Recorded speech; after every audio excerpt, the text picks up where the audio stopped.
So এই মুহূর্তে দাঁড়িয়ে ইন্ডিয়ান ফুটবলে বহু আপডেট, বহু নিউজ, বহু ইন্টারেস্টিং ঘটনা কিন্তু ঘটছে। তো যা কিছু মোটামুটি top level of interesting things রয়েছে ইন্ডিয়ান ফুটবলে আপাতত, সেইগুলো নিয়ে কথা বলার চেষ্টা করব। আজকে লেন্দি ডিসকাশন বা ওপিনিয়নের রাস্তাতে আমি একদম যাচ্ছি না। যা কিছু ফ্রেশ আপডেট বা রিউমার বা বিভিন্ন বিষয় উঠে এসেছে সেটাই শেয়ার করব। তবে অবশ্যই প্রত্যেকটা বিষয় নিয়ে বা তোমাদের নিজেদের পছন্দের বিষয় নিয়ে তোমাদের কী কী ওপিনিয়ন রয়েছে অবশ্যই কমেন্টে শেয়ার করো। প্রথম যে বিষয়টা সেটা আমাদের সবার জানার ইচ্ছা ছিল যে ইন্ডিয়ান সুপার লিগ সিজন 11 কবে থেকে শুরু হতে চলেছে। আজকে অফিসিয়ালি আইএসএল এর তরফ থেকে জানিয়ে দেওয়া হয়েছে যে সেপ্টেম্বর মাসের 13 তারিখ থেকে কিন্তু আইএসএল শুরু হতে চলেছে। এবং আমাদের অনেকের জানার ইচ্ছা যে খেলা দেখব কোথায়। সবসময় এটা নিয়ে একটা প্রশ্ন আসতে থাকে। তো খেলা যেটাতে দেখা যেত গত সিজনে সেখানেই কিন্তু দেখা যাবে, অর্থাৎ জিও সিনেমা অ্যাপে এবং অবশ্যই টিভিতে কিন্তু স্পোর্টস 18 চ্যানেলে, এই দুটো জায়গাতে কিন্তু খেলা দেখতে পাওয়া যাবে। তবে যারা বিদেশে রয়েছেন তাদের জন্য কি অপশনস এখনো অবধি কিন্তু সামনে আসেনি। তবে এর আগে আমরা দেখেছি যে ওয়ান ফুটবল অ্যাপের মাধ্যমে কিন্তু যারা বিদেশে রয়েছে তারা বিদেশে বসে খেলা দেখতে পারে। দ্বিতীয় যে বিষয়টা শেয়ার করা রয়েছে সেটা হচ্ছে এএফসি চ্যাম্পিয়ন্স লিগ 2 এর ম্যাচ কিন্তু কোয়ালিফিকেশন রাউন্ডে রয়েছে 14 তারিখে। ইস্টবেঙ্গল ঘরের মাঠে খেলবে আলটিন আসিরের বিরুদ্ধে। ম্যাচ সম্বন্ধে আমরা প্রত্যেকে ওয়াকিবহল, কিন্তু সেই ম্যাচ আমরা লাইভ দেখব কোথায়, প্রত্যেকের প্রশ্ন রয়েছে। দেখো, অলরেডি এই 2024-এ কিন্তু এএফসির তরফ থেকে ইন্ডিয়াতে একটা বড় চুক্তি হয়েছে যে 2028 সাল অবধি এএফসির যত ধরনের খেলা রয়েছে, এএফসিতে দেশভিত্তিক যা খেলা রয়েছে, ওমেন্স ফুটবলে যা রয়েছে, মেন্স ফুটবলের যা রয়েছে, ক্লাব ফুটবলে যা রয়েছে, এই সমস্ত কিছু কিন্তু দেখতে পাওয়া যাবে ফ্যান কোড অ্যাপে। ফ্যান কোড অ্যাপ কিন্তু 2028 অবধি ইন্ডিয়াতে যত এএফসি রিলেটেড ম্যাচ থাকবে, ইন্ডিয়ান ক্লাব বা ইন্ডিয়া যেখানে যুক্ত থাকবে বা আদার্স যা কিছু টুর্নামেন্টস রয়েছে, আমাদের দেশে কিন্তু আমরা ফ্যান কোড অ্যাপ থেকে দেখতে পাবো। তবে টিভিতে কোথায় দেখতে পাওয়া যাবে এখনও অবধি কিন্তু অফিসিয়ালি জানানো হয়নি। তবে সম্ভবত গতবারের মতো আমরা স্পোর্টস 18 চ্যানেলে টিভিতে দেখতে পাবো, এরকম একটা সম্ভাবনা কিন্তু থাকছে। কিন্তু অনলাইন প্ল্যাটফর্মে অ্যাপ্লিকেশন বা ল্যাপটপ, কম্পিউটার সব জায়গা থেকে আমরা ফ্যান কোডে খেলা দেখতে পাবো, এবং সেটা খুব কম সময়ের জন্য না, একদম 2028 সাল অবধি। এটাকে কিন্তু মাথার মধ্যে রেখে দিও। নেক্সট যে বিষয়টা রয়েছে সেটা কিন্তু অবশ্যই ইস্টবেঙ্গল ক্লাবকে নিয়ে রয়েছে, কারণ হেক্টর ইউসতে এখনও অবধি তিনি কিন্তু প্র্যাকটিসে যোগ দেননি, মানে তিনি এখনও অবধি কলকাতাতে আসেননি। আর এর সাথে বলে রাখা ভালো যে মোহামেডান স্পোর্টিংয়ের প্লেয়াররা কিন্তু কলকাতা আসতে শুরু করে দিয়েছে, তাদের ল্যান্ডিং স্টার্ট হয়েছে। বিদেশি প্লেয়াররা আগে আসছে, ইন্ডিয়ান প্লেয়াররাও আস্তে আস্তে ঢুকছে। 10, 11, 12 এই 3টে দিনের মধ্যে কিন্তু সমস্ত প্লেয়াররা এসে যাবে। 13 এবং 14 তারিখে বেশ কিছু মেডিকেল টেস্ট রয়েছে এবং কন্ডিশনিং কিছু ট্রেনিংস রয়েছে। 15 অগস্ট একটা ইম্পর্টেন্ট ডে এবং আমাদের দেশের সব থেকে স্পেশাল ডে। সেই দিনটা থেকে হয়তো মোহামেডান স্পোর্টিং তাদের অফিসিয়াল প্র্যাকটিস সেশন সিনিয়র টিমের শুরু করতে চলেছে।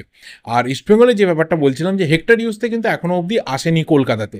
তার যেটা চান্স রয়েছে যে 12 তারিখে কলকাতায় ঢোকার, তো সেখানে তিনি জাস্ট হয়তো 13 তারিখটা প্র্যাকটিস সেশন পাবেন, আর খুব বেশি হলে 14 তারিখ সকালটা তিনি প্র্যাকটিস সেশন পাবেন। তো সেই জায়গাতে আপাতত ইস্টবেঙ্গলের ডিফেন্সে কিন্তু হেক্টর ইউস থেকে লাগবে, কারণ যখন এফসি কম্পিটিশনসের ম্যাচ সেখানে সিরিয়াসনেসটা অনেক বেশি থাকে। টাফ অপোনেন্ট রয়েছে কতটা সেটা আমরা মাঠে নামলে তাদের বুঝতে পারবো। কিন্তু হ্যাঁ, যখন মঞ্চটা এত বড় তখন কিন্তু কখনোই কোনো কোচ খুব একটা ইজিভাবে তিনি ম্যাচ নেবেন না, তিনি যতগুলোই জিতুন না কেন, আগে থেকে কোনোটাই কিছু বলা যাবে না। তো হেক্টর ইউসতে কিন্তু এখনও অবধি এই 14 তারিখের যে ম্যাচ রয়েছে এফসি চ্যাম্পিয়ন্স লিগ 2 এর কোয়ালিফিকেশনস রাউন্ডে, সেখানে খেলবে কিনা এখনও অবধি কিন্তু কনফার্মড না। এবং তার পাশাপাশি আরও দুজন প্লেয়ার কিন্তু এখনও অবধি প্র্যাকটিসে ফেরেনি।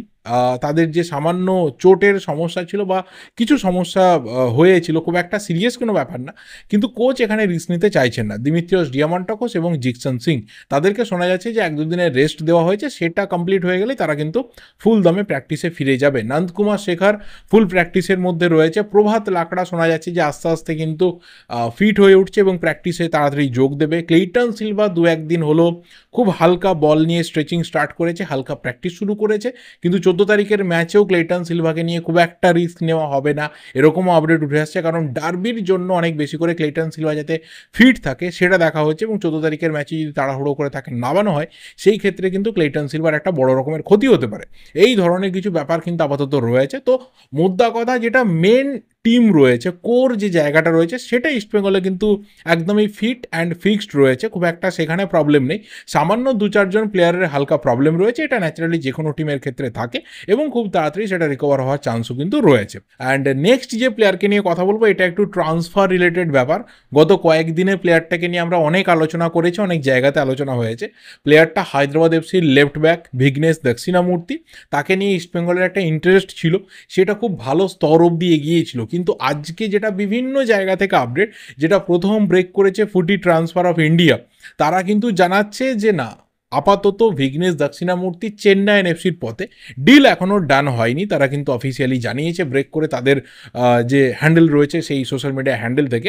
ডিল এখনও ডান হয়নি, বাট সেটা অ্যাডভান্স স্টেজের দিকে রয়েছে।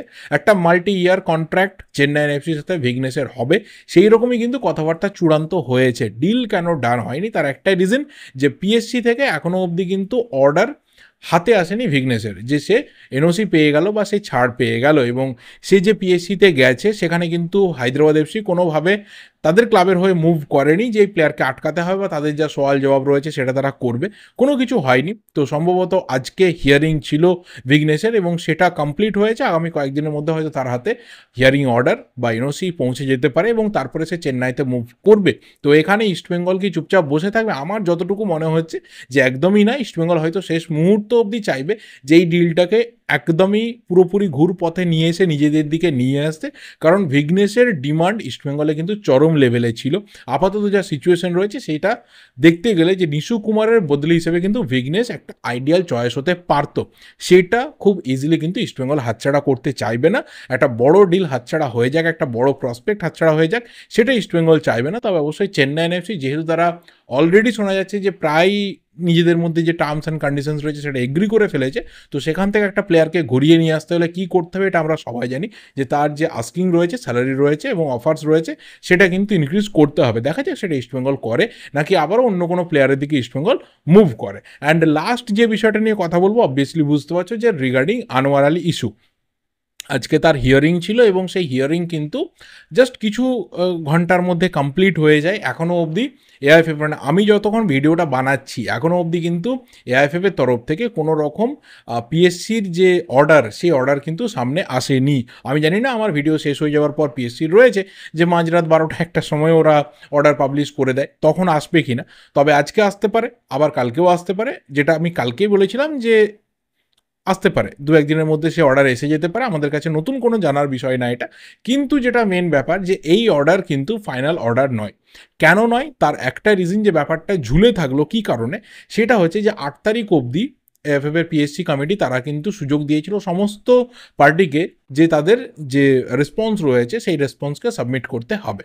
তো মোহনবাগান, আনোয়ার আলী, তাদের যা কিছু রেসপন্স ছিল সেই অর্ডারের ভিত্তিতে তারা কিন্তু সাবমিট করেছিল, কিন্তু ইস্টবেঙ্গল এবং দিল্লি এফসি তারা এক্সট্রা 15 দিন কিন্তু সময় চায়, 2 উইকস টু 15 ডেজ তারা একটা সময় চায়, এবং তারপর যে তারা সাবমিশন করবে এটা কিন্তু তাদের একটা আর্জি ছিল।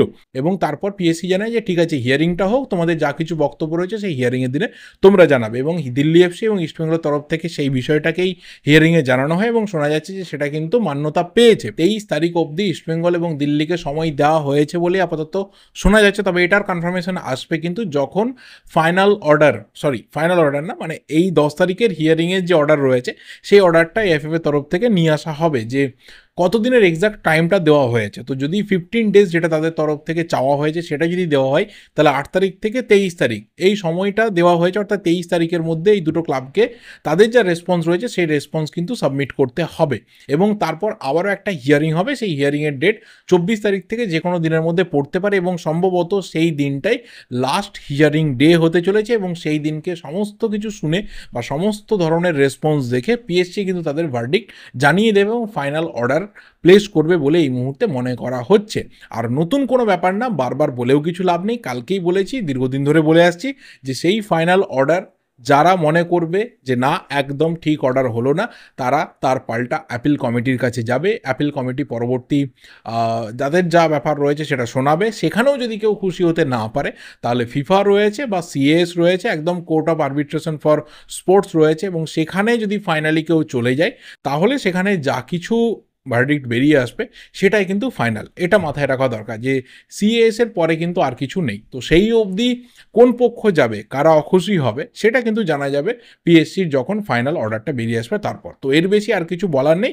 আর সিরিয়াসলি বলছি, যারা বিভিন্ন সম্ভাবনা নিয়ে কথা বলছে, পসিবিলিটিস নিয়ে কথা বলছেন, তাদের কাছে সেই ধরনের পেপারস রয়েছে বা তাদের কাছে সেই ধরনের পুরো আইডিয়াটা রয়েছে, আমার কাছে নেই। আমি এক্সট্রা সেটা নিয়ে বলে সময় নষ্ট করতে চাইলাম না। এটা তোমাদের উপর ডিপেন্ড করছে যে তোমরা কীভাবে বিষয়টাকে দেখছো বা তোমাদের কী ওপিনিয়ন রয়েছে, অবশ্যই তোমরা শেয়ার করে জানিও। এই ভিডিওটা এ অবধি, ভালো লাগলে লাইক, শেয়ার, সাবস্ক্রাইব যা কিছু রয়েছে অবশ্যই করে দিও। দেখা হবে পরের ভিডিওতে। Thank you, good bye and good night.